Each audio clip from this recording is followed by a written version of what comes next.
नमस्कार, आप देख रहे हैं एमएच1 न्यूज और मैं हूं आपके साथ रोहित भामला। रुक करेंगे उत्तराखंड की तमाम विशेष खबरों का। देहरादून में सीएम पुष्कर सिंह धामी ने अधिकारियों के साथ बैठक की, जिसमें उन्होंने अधिकारियों को निर्देश दिए कि सीएम हेल्पलाइन 1905 में 180 दिनों में से ज्यादा समय से लंबित शिकायतों के समाधान के लिए विशेष अभियान चलाया जाए। 6 महीने से ज्यादा लंबित शिकायतों पर नाराजगी व्यक्त करते हुए मुख्यमंत्री ने अधिकारियों को सख्त निर्देश दिए हैं कि प्रकरणों का समयबद्धता से निस्तारण नहीं करने वाले अधिकारियों पर कार्रवाई की जाएगी।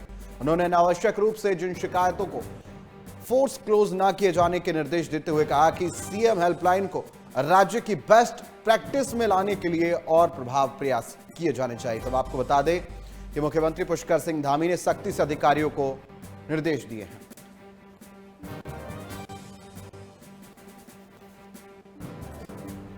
सीएम हेल्पलाइन को लेकर अधिकारियों को निर्देश दिए गए हैं मुख्यमंत्री पुष्कर सिंह धामी की तरफ से। उन्होंने कहा है कि जो तमाम लंबित मामले हैं उनको समय रहते निपटाया जाना चाहिए। चलिए फोन लाइन पर इस बीच हमारे सहयोगी मनीष जंगवाल हमारे साथ जुड़ चुके हैं, उनका रुख करेंगे। मनीष, मुख्यमंत्री पुष्कर सिंह धामी आज सख्त लहजे में नजर आए। उन्होंने अधिकारियों को फटकार लगाई और कहा कि तमाम जितनी भी शिकायतें हैं और सीएम हेल्पलाइन डेस्क जो है उस पर अगर कोई भी शिकायत लंबे समय से पड़ी हुई है उसका निस्तारण नहीं किया जाता है तो इसको लेकर अधिकारियों को तो सख्ती से काम करना होगा। और क्या कुछ निर्देश आज इस बैठक में दिए गए?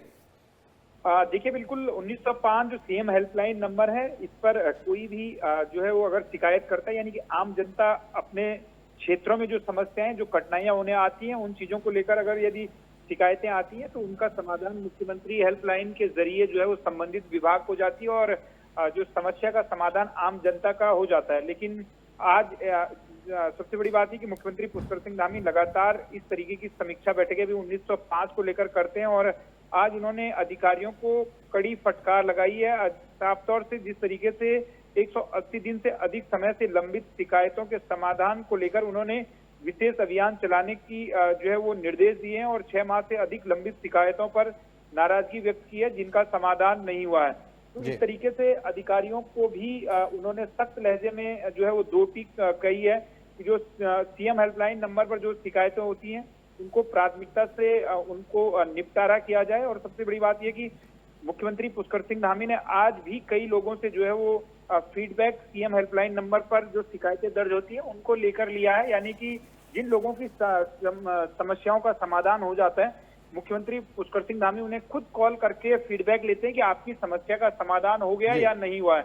और इस तरीके से कई बार जब शिकायतों का समाधान को लेकर फीडबैक मुख्यमंत्री पुष्कर सिंह धामी लेते हैं तो कहीं पर कोई लापरवाही अगर उजागर होती है सिस्टम के जरिए तो उस चीज को लेकर मुख्यमंत्री ने फटकार भी लगाने का काम करते हैं और आज फिर से उन्होंने लापरवाही बरतने वाले अधिकारियों को फटकार लगाने का काम किया है। जी मनीष, हम कह सकते हैं मुख्यमंत्री पुष्कर सिंह धामी खुद राज्य की विकास की दिशा में जितनी भी परेशानियां आ रही है उनको लेकर सजग नजर आ रहे हैं और यह बैठक उसी का एक परिणाम है कि मुख्यमंत्री ने स्पष्ट कह दिया है कि कोई भी कोताही नहीं बख्शी जाएगी, कोई भी खामी नहीं छोड़ी जाएगी, हर एक शिकायत को सुना जाएगा और उस पर सीधा असर जो है वो देखा जाएगा और लोगों की समस्याओं को सुनकर उनके समाधान समय रहते निकाले जाएंगे, उसको पेंडिंग में नहीं छोड़ा जाएगा।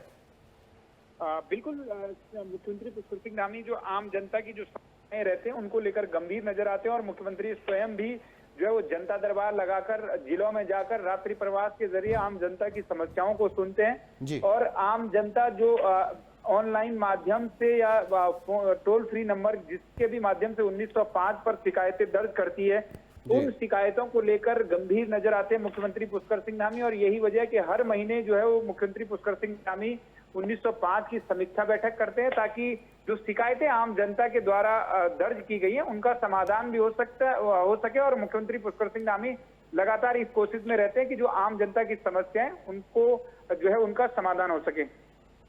मनीष, और क्योंकि हम देखते हैं कि जब कोई भी helpline number CM helpline number पर जब कोई शिकायत आती है उसका निस्तारण किया जाता है तो उसके बाद फीडबैक के लिए उसको फोन जरूर किया जाता है, लेकिन जो लंबित मामले हैं 180 दिनों से अधिक के लंबित मामले हैं अगर इन पर तमाम कार्रवाई नहीं की गई है और उसको फीडबैक नहीं लिया गया है तो मुख्यमंत्री ने इसको लेकर भी सख्ती दिखाई है, अधिकारियों को स्पष्ट कह दिया है कि अब अगर समय रहते हुए इन चीजों को समय पर नहीं निपटाया गया तो उसका खामियाजा विभाग को भुगतना पड़ेगा और उस अधिकारी को भी इसको लेकर एक्शन का सामना करना पड़ेगा।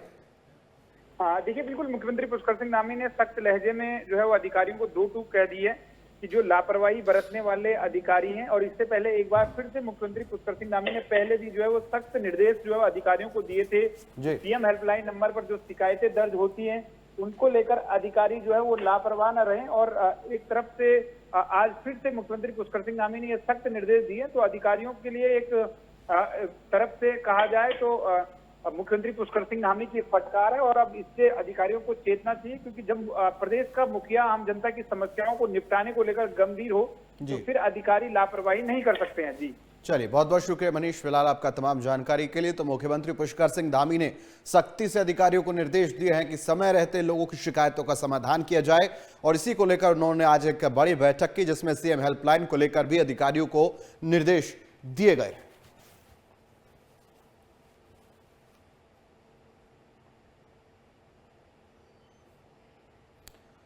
वहीं उत्तराखंड हाईकोर्ट में पंचायत चुनाव को लेकर सुनवाई हुई, और इस दौरान प्रदेश सरकार ने कोर्ट को जिला पंचायत, क्षेत्र पंचायत और ग्राम प्रधान की सभी सीटों का पुराना और नया डाटा दिया है।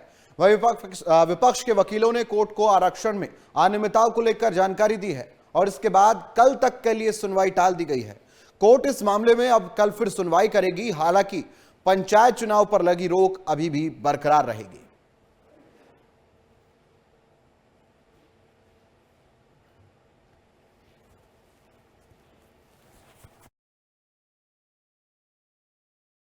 इलेक्शंस जो माननीय न्यायालय ने भी स्पेसिफिकली ऑब्जर्व किया कि elections our life and blood of democracy. Election तो होना ही चाहिए, कोई भी व्यक्ति इलेक्शन ना होने के लिए तो आया ही नहीं है।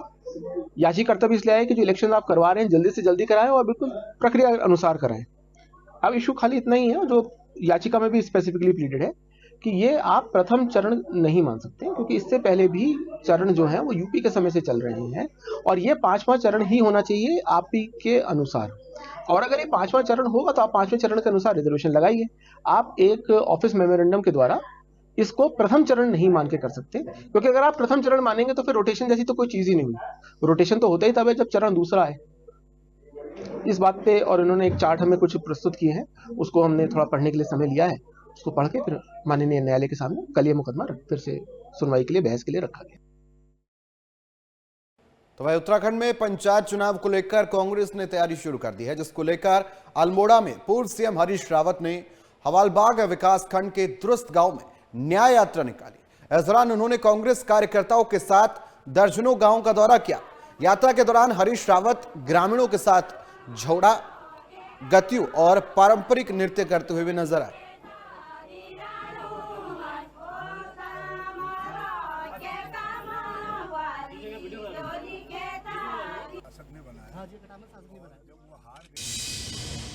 देखिए, मैं तो लोगों से मिलने जा रहा हूँ और अपनी बात उनके सामने रख रहा हूँ, उनसे न्याय मांग रहा हूँ, क्योंकि लोकतंत्र के अंदर आप केवल एक ही पक्ष को शक्ति कैसे दे सकते हैं? दूसरा पक्ष भी तो है विपक्ष। तो आज विपक्ष को ताकत दीजिए। अब हमारी बारी है, विपक्ष की बारी है। ये कहने के लिए जा रहा हूँ क्योंकि ये सब क्षेत्र मेरे पुराने कार्य क्षेत्र रहे हैं, और मेरा कर्तव्य है कि उन लोगों के पास मैं जा करके अपना अनुरोध रखूं।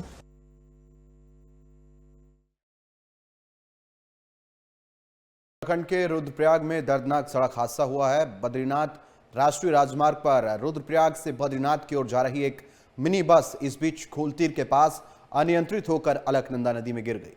हादसे के दौरान कुछ यात्री इस बस से छिटक कर बाहर गिर गए। वहीं हादसे की सूचना मिलते ही पुलिस, आपदा प्रबंधन, डीडीआरएफ और आईटीबीपी ने इस बीच मौके पर पहुंचकर संयुक्त रूप से रेस्क्यू अभियान चलाया। वहीं इस मौके पर पुलिस अधीक्षक अक्षय प्रहलाद कांडे ने बताया कि अब तक 8 घायलों को अस्पताल पहुंचाया गया है, जबकि 3 शव बरामद किए गए हैं। 9 लोगों की तलाश अभी भी हालांकि जारी है।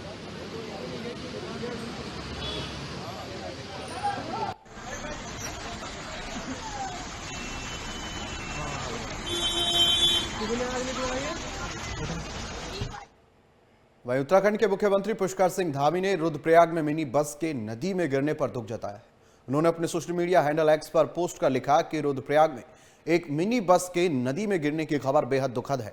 एसडीआरएफ की टीम और अन्य बचाव दलों की ओर से युद्ध स्तर पर राहत और बचाव कार्य चलाए गए। आगे उन्होंने यह भी लिखा कि वो इस मामले को लेकर स्थानीय प्रशासन के लगातार संपर्क में हैं और वो ईश्वर से सभी की सुरक्षा की प्रार्थना करते हैं।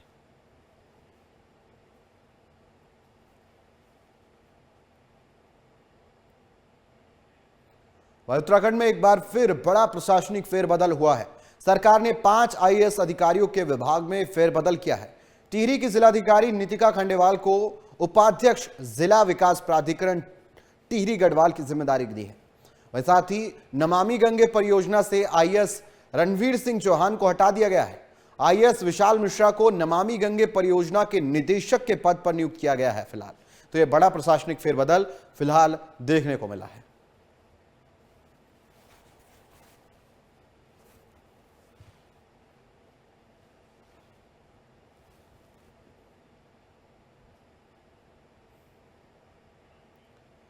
देहरादून में NH-74 घोटाले के आरोपी पीसीएस अधिकारी डीपी सिंह के आवास पर ईडी की छापेमारी चल रही है। 2017 में NH-74 में हुए करोड़ों रुपए के घोटाले को लेकर ईडी ये कार्रवाई कर रही है। वहीं ईडी अधिकारी किसानों को मुआवजा देने के दस्तावेजों के साथ बैंकिंग दस्तावेजों की जांच कर रहे हैं। सुरक्षा को देखते हुए पुलिस के जवान भी पीसीएस अधिकारी के आवास के बाहर तैनात।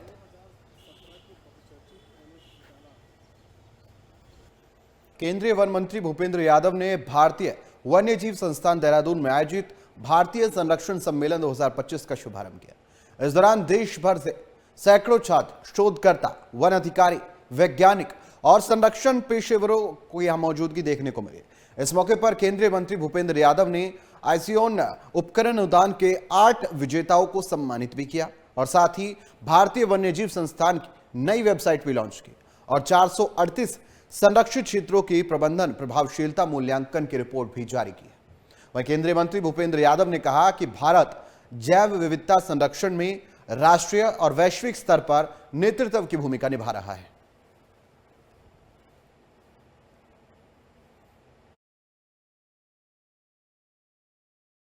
इंडिया के द्वारा सेकेंड इंडियन कंजर्वेशन कॉन्फ्रेंस का यहाँ 2 दिन का आयोजन किया जा रहा है। माननीय प्रधानमंत्री जी की प्रेरणा के हिसाब से ही वाइल्ड लाइफ कंजर्वेशन में जो हमारे यंग साइंटिस्ट काम करते हैं, पॉलिसी मेकर काम करते हैं, एकेडमिशियन काम करते हैं, रिसर्चर्स काम करते हैं, उनको हम यहाँ पर बुला करके अलग अलग क्षेत्र में काम करने जो उनके काम आते हैं इकट्ठा आकर के अपनी नॉलेज शेयरिंग, कैपेसिटी बिल्डिंग के लिए आगे बढ़े। वहीं केंद्रीय पर्यावरण मंत्री भूपेंद्र यादव ने मुख्यमंत्री आवास पर सीएम पुष्कर सिंह धामी से मुलाकात की। इस दौरान मुख्यमंत्री ने केंद्रीय मंत्री भूपेंद्र यादव का स्वागत किया। इस मौके पर दोनों नेताओं के बीच प्रदेश के वन और पर्यावरण समेत कई अन्य मुद्दों को लेकर चर्चा की गई। इससे पहले केंद्रीय मंत्री भूपेंद्र सिंह यादव देहरादून में आयोजित भारतीय संरक्षण सम्मेलन में शामिल हुए थे।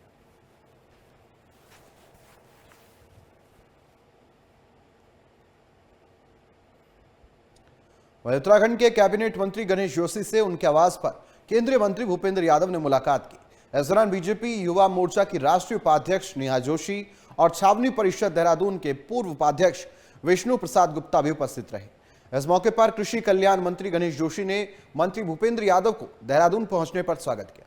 इस अवसर पर दोनों के बीच प्रदेश के विकास से संबंधित विभिन्न विषयों पर चर्चा हुई।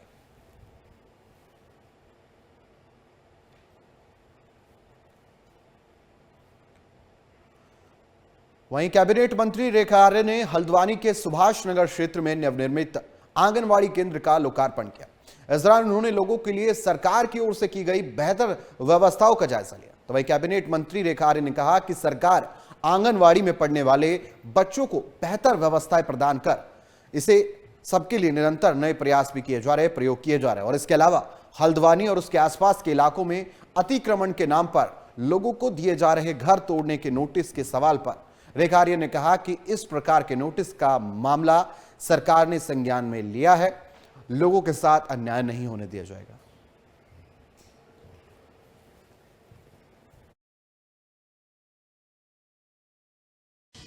देखिए, सामान्यतः आंगनबाड़ी केंद्र ग्रामीण क्षेत्रों में तो लोग भूमिदान और इत्यादि करते हुए जो है हम लोग भवन निर्माण का काम करते ही रहते हैं। शहरी क्षेत्र में भूमि का मिलना और निर्माण होना बहुत उसमें चुनौतियां रहती है। तो मुझे आज बताते हुए खुशी हो रही है कि अपने ये शहरी क्षेत्र में, चाहे वह सुभाष नगर का हो, राजेंद्र नगर का हो, दोनों आंगनबाड़ी केंद्र जहाँ पे टॉयलेट से लेकर, स्टोर रूम से लेकर, किचन से लेकर, एक छोटे ऑफिस से लेकर, हॉल से लेकर एक प्रॉपर एक स्टैंडर्ड जो है आंगनबाड़ी केंद्र जो है वो बनाया गया है। आज उसी का हमने लोकार्पण किया है। निश्चित रूप से उसमें बच्चों की संख्या भी अच्छी है और आने वाले समय में बच्चों की संख्या और वृद्धि होगी। तो आज ये लोकार्पित हुए आंगनबाड़ी केंद्र जनमानस को समर्पित किया गया है। आगे बढ़ेंगे। इस बीच उत्तराखंड में आईएएस बंशीधर तिवारी को एक और बड़ी जिम्मेदारी सौंप दी गई है। दरअसल बंशीधर तिवारी को मुख्यमंत्री पुष्कर सिंह धामी के अपर सचिव के तौर पर नियुक्त किया गया है। बंशीधर तिवारी वर्तमान में महानिदेशक सूचना के पद पर कार्यरत है और इसके साथ ही उनके पास देहरादून विकास प्राधिकरण के उपाध्यक्ष पद की भी जिम्मेदारी है। अब मुख्यमंत्री कार्यालय में नई भूमिका मिलने से उनका कद और अधिक बढ़ गया है।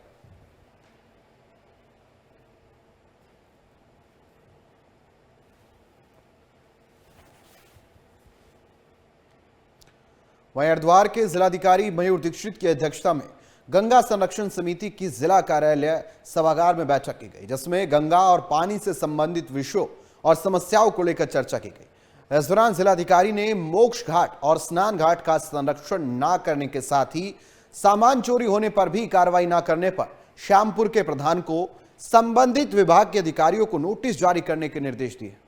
तो वहीं साथ ही बैठक में अधूरी तैयारियों के साथ आने पर सहायक अभियंता सिंचाई का वेतन रोकते हुए कारण बताओ नोटिस जारी करने के निर्देश भी दिए हैं।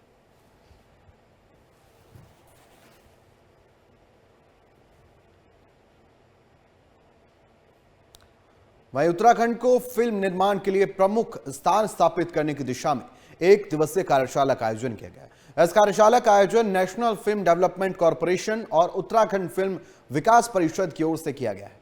वहीं इस कार्यशाला का विषय उत्तराखंड में फिल्मिंग इकोसिस्टम के विकास को रखा गया है, जिसमें राज्य और केंद्र की नीतियों के बीच समन्वय स्थापित करने की दिशा में काम करने को लेकर चर्चा की गई।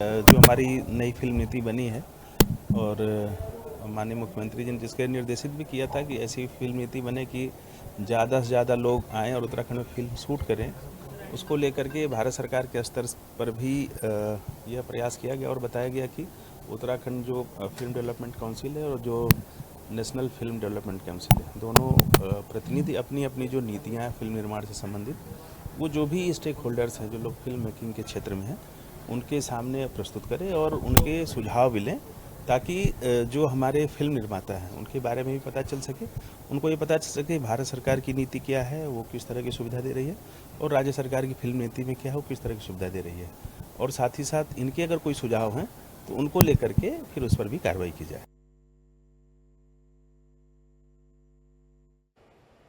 अब बात करें हरिद्वार की, जहां के 3 गांव हरिपुर टोंगिया, पुरुषोत्तम नगर और कमला नगर टोंगिया को राजस्व गांव का दर्जा नहीं मिला है। 1.5 साल पहले तीनों गांवों को मुख्य धारा में जोड़ने के लिए अधिसूचना जारी की गई थी, लेकिन अभी तक गांव के विकास पर प्रशासन ध्यान नहीं दे रहा है, जिसको लेकर अब हरिद्वार डीएम ने अग्रिम कार्रवाई के लिए उप जिलाधिकारी को पत्र लिखा है और 1 महीने के अंदर रिपोर्ट मांगी है। जो मैटर मेरे पास आया है, इसमें उप जिलाधिकारी को डायरेक्शन दिए गए हैं कि उपखंडीय स्तरीय समिति से पूरे मैटर की जांच करा लें, जिसमें वन विभाग के अधिकारी भी हों, और जैसी वो बैठक होगी 1 माह का समय उनको दिया गया है। जो प्रार्थी हैं उनके भी कागज आदि चेक कर लें, उनके जो भी अधिकार हैं उसकी भी सघन जाँच कर लें और नियमानुसार 1 माह के भीतर मुझे रिपोर्ट दें, फिर हम जनपद स्तरीय बैठक करके अग्रिम कार्रवाई करेंगे। पिथौरागढ़ पुलिस को धारचूला कमल हत्या के मामले में बड़ी सफलता मिली है। पुलिस ने हत्या के मुख्य आरोपी को गिरफ्तार कर लिया है। वहीं बीते दिनों एक होटल में आरोपी ने चाकू से गोदकर युवक की हत्या की थी। मुख्य आरोपी की गिरफ्तारी को लेकर स्थानीय लोग लगातार धरना प्रदर्शन कर रहे थे। पुलिस ने आरोपी को गिरफ्तार करने के लिए एक टीम का गठन किया था और इसी के चलते ये टीम बड़ी कार्रवाई तक पहुंची और ये बड़ी सफलता पुलिस के हाथ लगी है।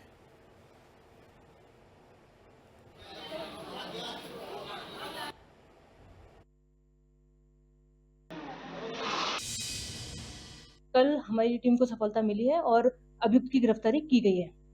इसमें गिरफ्तार अभियुक्त चंदू खैर है, जो धारचूला का ही निवासी है। अभियुक्त की गिरफ्तारी के पश्चात उसके जो आला कत्ल है वह भी बरामद किया गया है।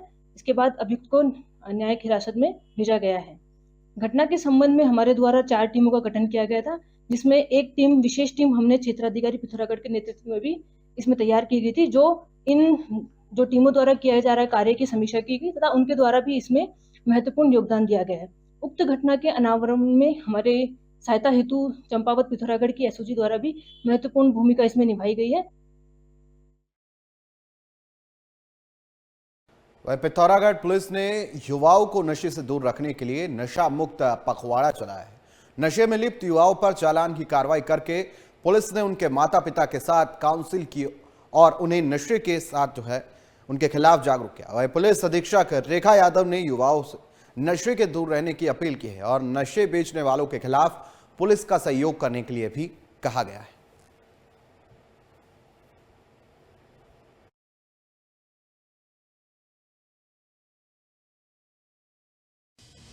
वर्तमान में राज्य भर में नशा मुक्त भारत पखवाड़ा आयोजित किया जा रहा है। इस संबंध में मैं हमारे सभी युवा साथियों से अपील करना चाहती हूँ कि आप सभी लोग देश की नींव हैं। आप इस नशे जैसी कुरीति से दूर रहें।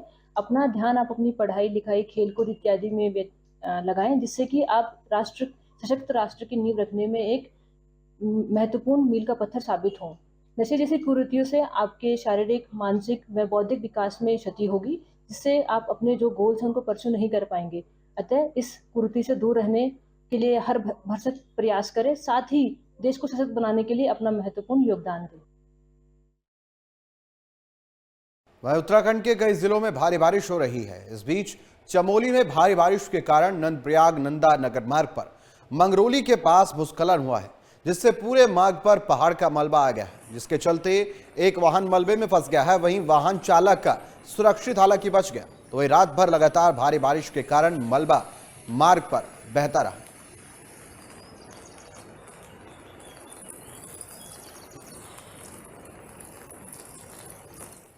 वहीं बागेश्वर जिले के दुर्गम लाहौर घाटी क्षेत्र में बीते 15 दिनों से मोबाइल नेटवर्क पूरी तरह ठप हो गया है, जिससे ग्रामीणों को भारी परेशानियों का सामना करना पड़ रहा है।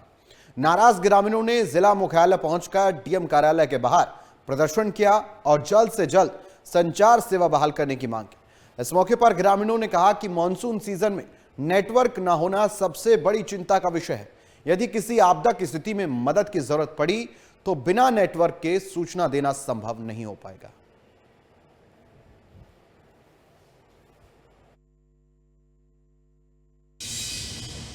आज की डेट में पिछले 15 दिनों से न नेटवर्क का कनेक्शन चल पा रहा है, न वाईफाई का कोई कनेक्शन चल पा रहा है।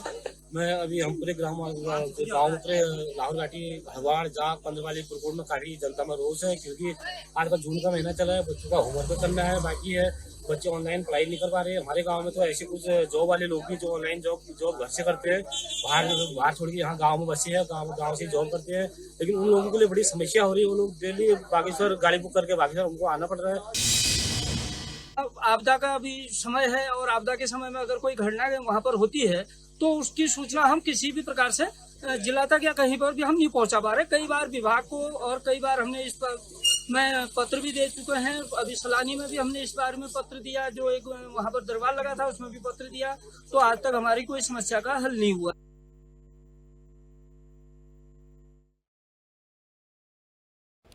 वहीं पौड़ी के 3 फुटबॉल प्लेयर युवाओं का प्रतिष्ठित खेल संस्थान चयन में किया गया। वहीं आदित्य पवार का चयन स्पोर्ट्स हॉस्टल के लिए हुआ है। वहीं जबकि आदित्य और राघव पटवाल को महाराणा प्रताप स्पोर्ट्स कॉलेज देहरादून में दाखिला मिला है। इन युवाओं को तैयार करने में महत्वपूर्ण भूमिका निभाने वाले कोच रवि रावत और उनके सहयोगी टिंकू ने बताया कि वह पिछले कई वर्षों से सीमित संसाधनों में बच्चों को निःशुल्क प्रशिक्षण दे रहे हैं। अब तक उनके मार्गदर्शन में 3 दर्जन से अधिक बच्चे विभिन्न खेल संस्थानों में चयनित हो चुके हैं। यहां से कई खिलाड़ी राष्ट्रीय से अंतर्राष्ट्रीय स्तर पर भी प्रदेश और देश का नाम रोशन कर रहे हैं।